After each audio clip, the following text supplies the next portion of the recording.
Continue story. The island was an enchanted island. For years together, it had come under the spell of an evil witch, Sycorax, who had imprisoned all the good spirits she found on the island. She herself had died before Prospero arrived on the island.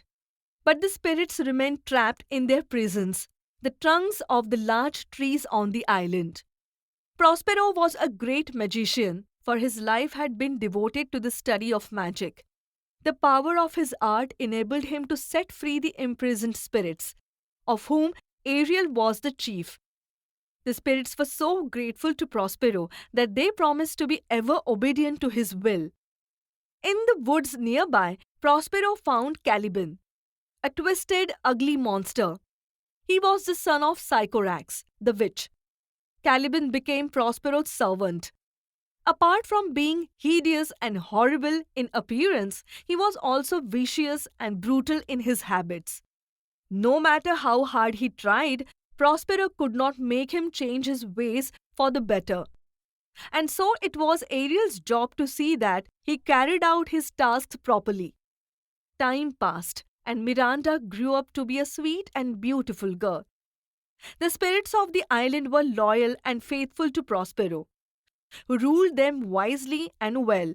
Now it came to pass that Alonso, king of Naples, his brother Sebastian, and Antonio, the wicked brother of Prospero, were sailing in a ship close to the enchanted island.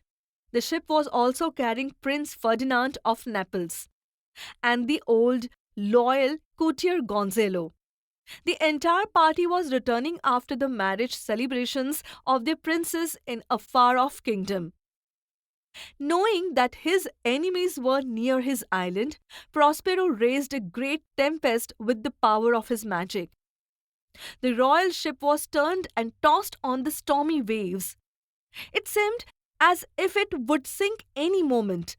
Along with all the people on board, as the tempest raged, Prospero led his daughter to the shore of the island and showed her the ship struggling on the wild waves.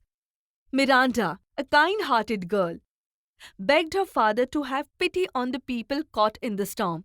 "Oh, father," she begged, "if by your art you have raised this dreadful tempest, please, please quell the storm now. Save the poor souls on board." Prospero told his daughter not to be afraid. "I have so ordered it that no person on that ship will be hurt in any way. I intend to save every one of them, but what I have done now is in your interest," he said to her. Miranda was puzzled. Why should her father put the ship and its crew in peril for her sake?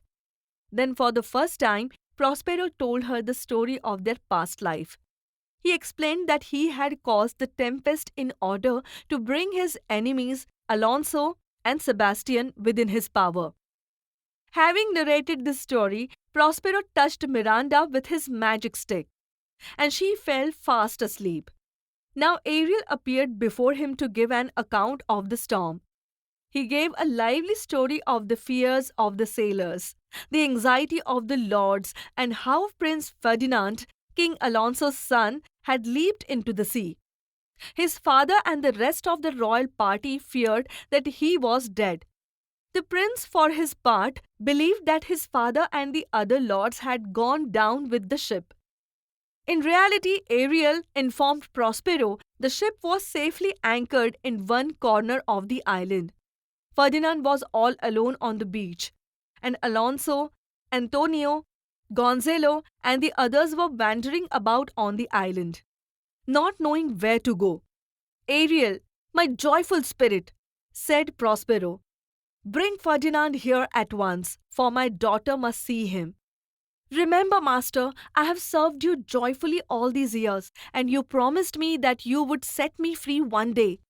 Ariel, assuming a form invisible to Ferdinand, enchanted the prince with a beautiful song, leading him carefully into the presence of Prospero and Miranda. And all happened exactly as Prospero had planned.